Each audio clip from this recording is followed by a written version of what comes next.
The latest report from Florida's Office of Medical Marijuana Use, the OMMU, on medical cannabis sales showed the state's number of qualified patients has skyrocketed from 299,044 in January 2020 to 884,531 in July 2024, representing a 195.7 increase. Much to the chagrin of Florida's prohibitionist-in-chief, Governor Ron DeSantis, the news comes as his political forces seek to block a Trulieve-backed cannabis legalization amendment that will be voted on this November election. Garcia said that the Sunshine State's surge in patients comes despite a slight decline in the number of qualified physicians, which dropped from 2,619 to 2,281, which is a 12.9% drop, and the disparity between growing patient numbers and fewer doctors could signal potential challenges in patient care and access. Also, the number of Sunshine State dispensaries has more than tripled from 213 in January 2020 to 656 in July 2024. That's an increase of 208.5%, an explosive growth period fueled mostly by three big box operators, Trulieve, Curaleaf, and Muve.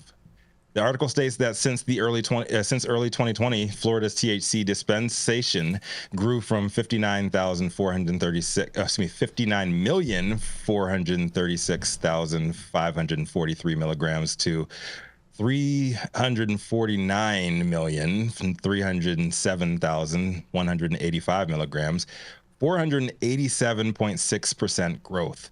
Low THC cannabis, which is they classify as CBD, has gone from 1.3 million milligrams to about 3.7 milligrams, which is 169% growth.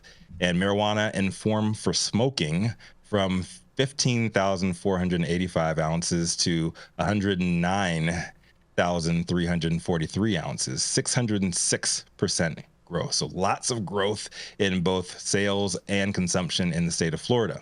Breaking the numbers down further, Trulieve has emerged as the dominant player in Florida's medical cannabis market. Surprise, surprise.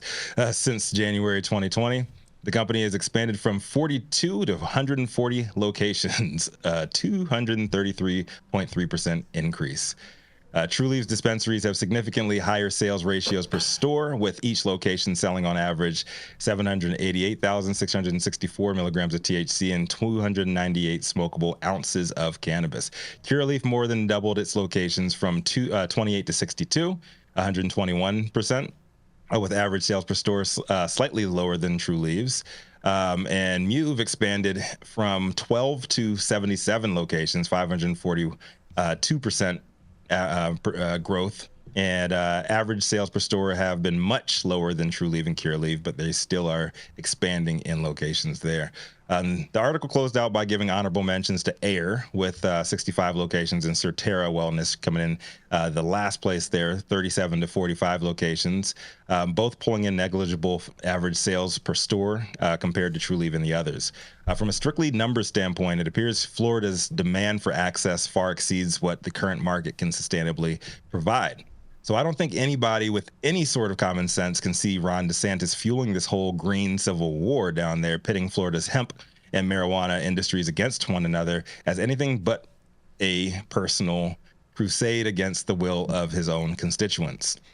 Not only does Florida legalizing make medical and social sense, but it will also make lots of dollars for investors looking to economically support getting weed for the people, to the people. With this report's release, in addition to last week's leaked pay-for-play WhatsApp messages between DeSantis' team and several hemp industry executives, it looks like Team DeSantis is gearing up to take yet another major L if they continue another one of Meatball Ron's petty crusades. Reality is, over the last year, he's lost to Disney, Nikki Haley, and of course, the big one was Donald Trump. The drive to keep fighting after taking so many consecutive beatings is undeniably admirable. But Ron's got to start thinking about legacy at this point. And it's getting tougher and tougher by the day to see Florida's governor as anything more than a petty-ass loser who sees more value in instigating culture wars than serving the will of his people. I'm Rico Lamitte, the dopest dad on the street for High at 9 News, America's #1 daily news show. Let's hear from you guys. Meatball Ron in Florida. Florida's on the up and up. Meatball Ron is looking stupider and stupider for this whole crusade against cannabis and legalization. This is what Atlanta meant about you talking about their looks when you had nothing else to go to. Just wanted to throw that out there. Shout out to Atlanta. What's that? That's funny. She was just saying, you know. Little callback from last week when Atlanta said you talk about people's looks. Called him a meatball. I mean, that's that. In all fairness, that's fair because that is his name. His name is Meatball Ron. So I don't really. think I was talking about his looks. Yeah, you know, Jenny's been on one. I'm going with Donald Trump's nicknames for him. Jenny's been on one all morning, Rico. So you know what I'm saying. I know. Yeah, I ain't one. I'm two. He ain't like them. They not like us. Exactly. I feel you. I'm not. I'm really disappointed. I hate to see that Trulieve is monopolizing Florida. Like, I would like to see the people of Florida get something that they deserve, and I don't think that even Florida men deserve to have to be serviced by Trulieve only. Well, that's why. Yes, but. Oh, go ahead, Yarrow. Yes, but. Yes, but. When we look at the year-over-year growth of retail outlets in Florida from 20 to 24, despite the 12.9% decrease in doctors writing prescriptions, the Sunshine State has a lot of pent-up demand. It's not because in that period of time the need for medical cannabis by patients increased that much. It's that the increased access through brick and mortar retail has helped people to access cannabis. And so Trulieve has a market leader position. One could argue a monopoly. One could talk about the way in which they got their licenses. One could you're talking about on the kitchen table? How was all started on a kitchen table? Right. Yeah. But nonetheless, at the end of the day, there are more retail locations. There are more people accessing legal cannabis, and it is showing the pent-up demand in that state for easily accessible product that doesn't require an alleyway transaction. So that's fair. Yeah, we can hate on them because it's easy to hate on them. And what I really appreciate is that it shows the demand here. The other thing I appreciate is DeSantis's continued track record of being on the wrong side of issues that are not issues. It's like he's like Don Quixote de la whatever that story was, jousting at windmills. If it's not Disney, it's medical cannabis. My hope for him is that he finds out what's important to him and he fights for that instead of just fighting to stay in the headlines. I think that's fair. I mean, I think that's fair. Bullshit. You guys are. I don't like DeSantis. I will say, as a Republican, I don't even like DeSantis. Sorry, Jason. I mean, you don't have to like him. I don't.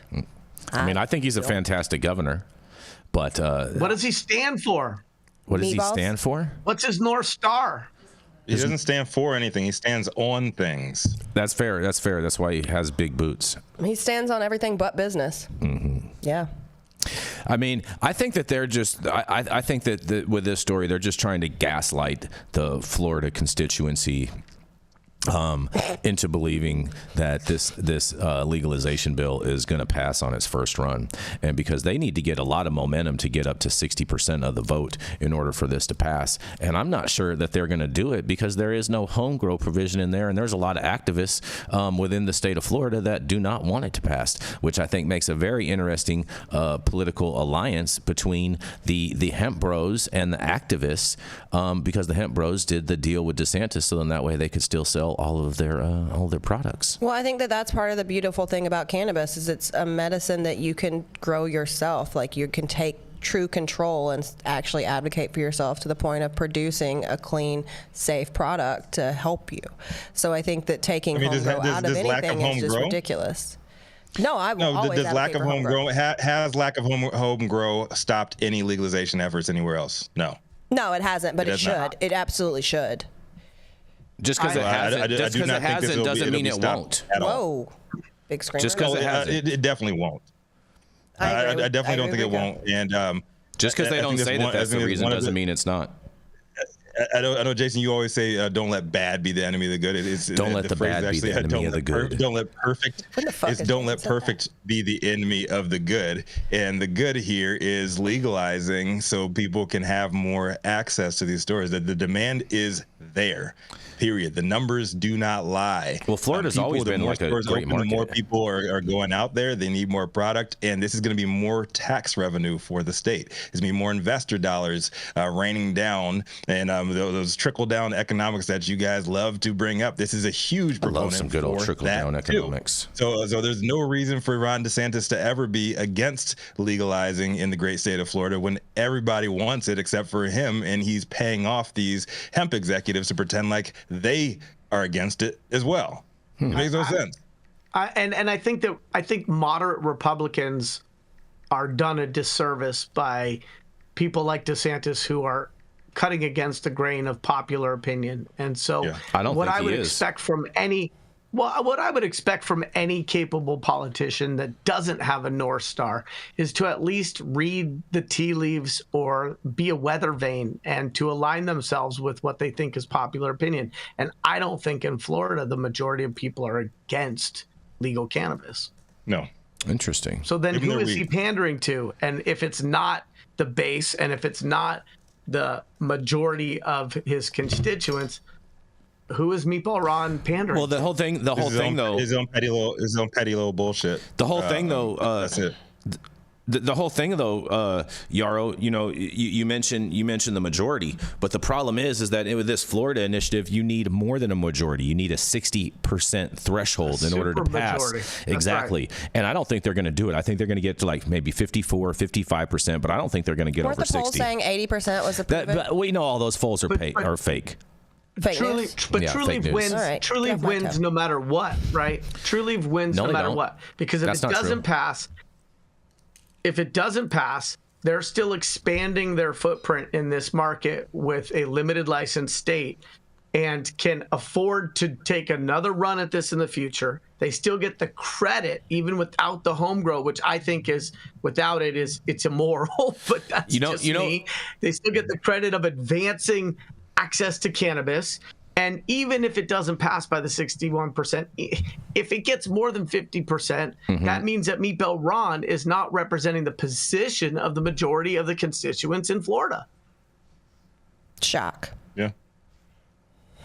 Time will tell, and we will see. The people will get what they want one way or another. And I think it's time that people see the things for what they are, and Ron DeSantis got to get the fuck out of there, man. He's not doing anything for the state. He's not doing anything for the people. Guess what, Rico? And he can't run again as a governor. Losing people money. He can't run again as a governor. He can't run again as a governor. Can he run for king? I know. So he can run for. I know, but they have him until 2027 though. So. Yep. That's right. Stuck with this. They're stuck with this loser-ass governor. He's losing-ass governor. He's going to make sure that the Florida elections are safe. Oh, I can't wait to see what he does as a lame duck. This is going to be fucked up. We are going to go to a commercial, and we're going to be right back. I'm going to fight privately.